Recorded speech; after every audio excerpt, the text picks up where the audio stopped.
Selamat pagi anak-anakku yang dikasihi Tuhan. Puji syukur pagi hari ini anak-anakku boleh bangun dari istirahatnya semalam. Anak-anakku, apakah anak-anakku pagi ini sehat semua? Puji Tuhan, saya percaya karena Tuhan kita Yesus Kristus, Bapa kita yang di surga, memberkati, mengaruniai, menganugerahkan kepada kita semua, yaitu apa? Kesehatan, damai, sukacita. Anak-anakku, pagi ini adalah hari Minggu.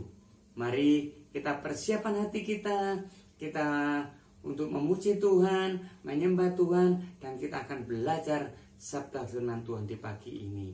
Sabda firman Tuhan pagi ini di dalam Lukas pasal yang ke-10 ayat 38 sampai yang ke-42.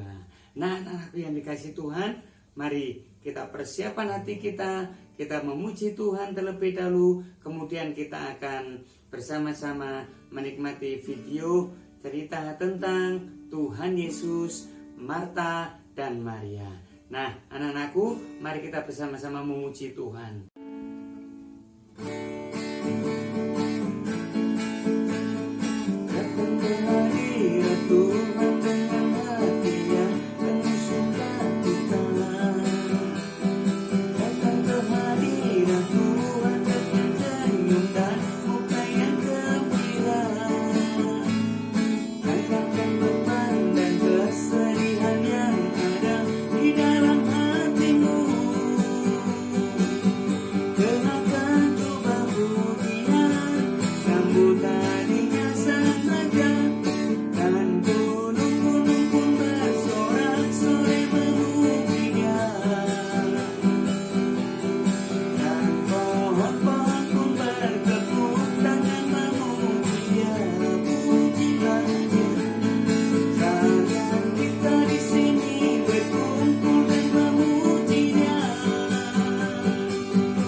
Anak-anak yang dikasihi Tuhan, sungguh luar biasa. Pujian ini mengingatkan kita. Gunung-gunung pun bertepuk tangan dan pohon-pohon bersorak-sorai. Seperti kita pagi ini anak-anakku, kita persiapan hati, telinga, mata kita untuk bersama-sama melihat, mendengar kisah tentang Tuhan Yesus bersama Maria dan Marta. Nah, anak-anakku yang dikasihi Tuhan, saya persilakan anak-anakku mengambil posisi yang enak, didampingi orang tua atau kakaknya. Kita akan berdoa terlebih dahulu. Bapa kami yang di surga, dikuduskanlah namamu. Datanglah kerajaanmu, jadikanlah kehendak-Mu di bumi seperti di surga. Pagi ini Bapa, kami hendak melihat, hendak mendengar, hendak meresapi akan sabda firman Tuhan melalui animasi ini Tuhan. Mohon Engkau berkenan bimbing urapi Roh Kudus. Ya Bapa, satu-satunya pengharapan kami adalah Engkau Bapa kami yang di surga melalui Tuhan Yesus. Kiranya Engkau bimbing sertai kami di pagi ini, sehingga kami boleh mendapatkan berkat dari sabda firman-Mu yang hendak kami pelajari. Di dalam nama Tuhan Yesus Kristus kami sudah berdoa dan mengucap syukur. Yang percaya katakan amin.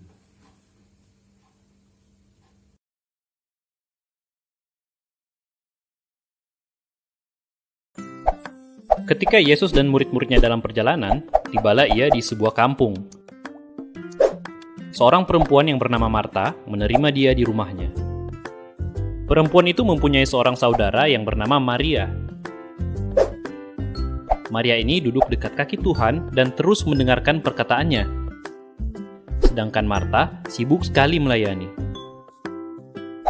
Ia mendekati Yesus dan berkata, "Tuhan, tidakkah engkau peduli bahwa saudaraku membiarkan aku melayani seorang diri? Suruhlah dia membantu aku."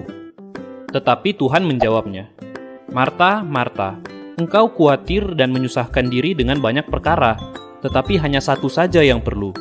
Maria telah memilih bagian yang terbaik, yang tidak akan diambil daripadanya." Dari kisah ini, kita mungkin akan mengambil kesimpulan bahwa apa yang dilakukan Marta salah, dan yang dilakukan Maria adalah benar. Tapi, apakah benar begitu? Nyatanya kisah ini bukan cuma tentang siapa yang benar dan salah, tapi lebih daripada itu, kisah ini bisa mengajarkan kita tentang sebuah esensi melayani. Mari kita bahas bersama.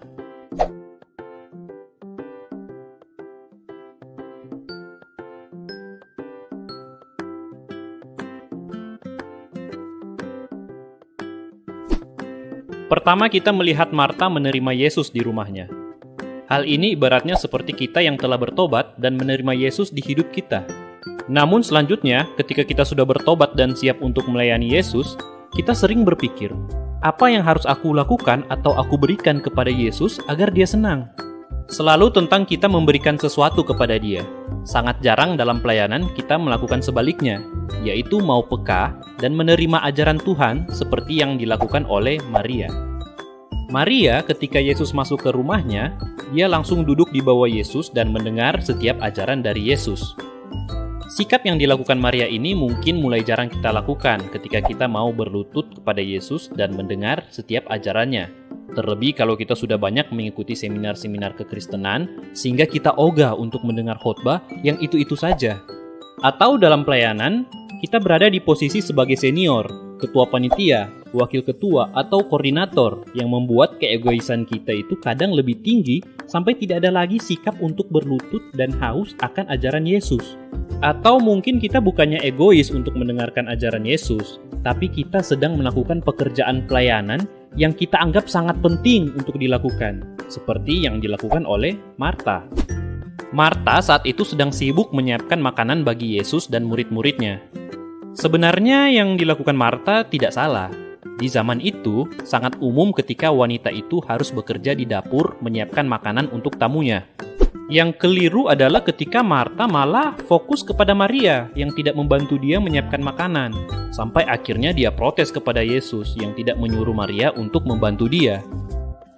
Kita mungkin lebih sering melakukan konsep melayani seperti yang dilakukan Marta, di mana kita sibuk sekali melayani, tetapi kita tidak mengetahui kehendak Tuhan yang sesungguhnya untuk kita itu apa. Sampai akhirnya, ketika kita mulai lelah dengan pelayanan, fokus kita akan teralihkan. Yang awalnya fokusnya kepada Tuhan, malah akhirnya fokus kepada orang-orang sepelayanan di sekeliling kita. Sehingga akhirnya kita membanding-bandingkan pelayanan yang kita lakukan dengan orang lain dan protes kepada Tuhan sambil berkata, "Tuhan, kenapa cuma aku yang bekerja, sedangkan mereka tidak melakukan apa-apa?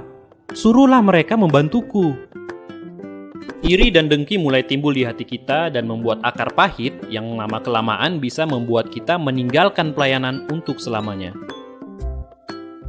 Melalui kisah ini, kita diperlihatkan dengan dua keadaan berbeda, di mana Marta yang melayani pekerjaan Tuhan, sedangkan Maria yang melayani Tuhan. Keduanya punya tujuan yang sama, yaitu untuk melayani. Tidak ada yang salah dari kedua perempuan ini, kecuali ketika Marta protes kepada Tuhan yang membuat pelayanannya keliru, dan Yesus harus menasehati dia.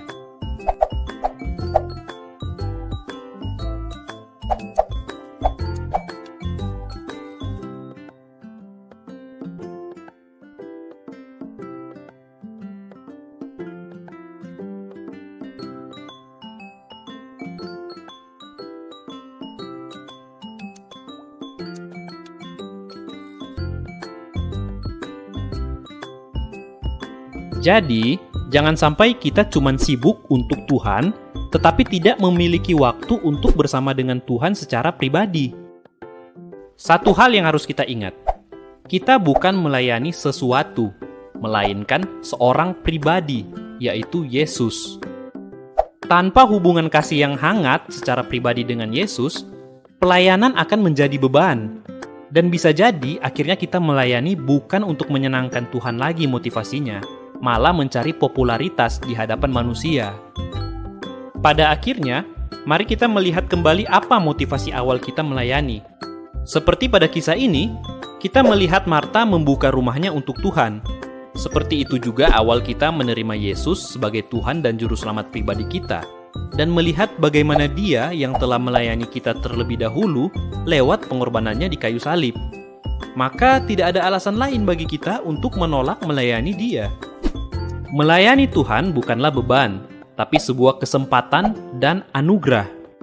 Marilah tetap mengerjakan tanggung jawab pelayanan kita, agar kelak Ia akan memanggil kita, "Hai, hambaku yang baik dan setia."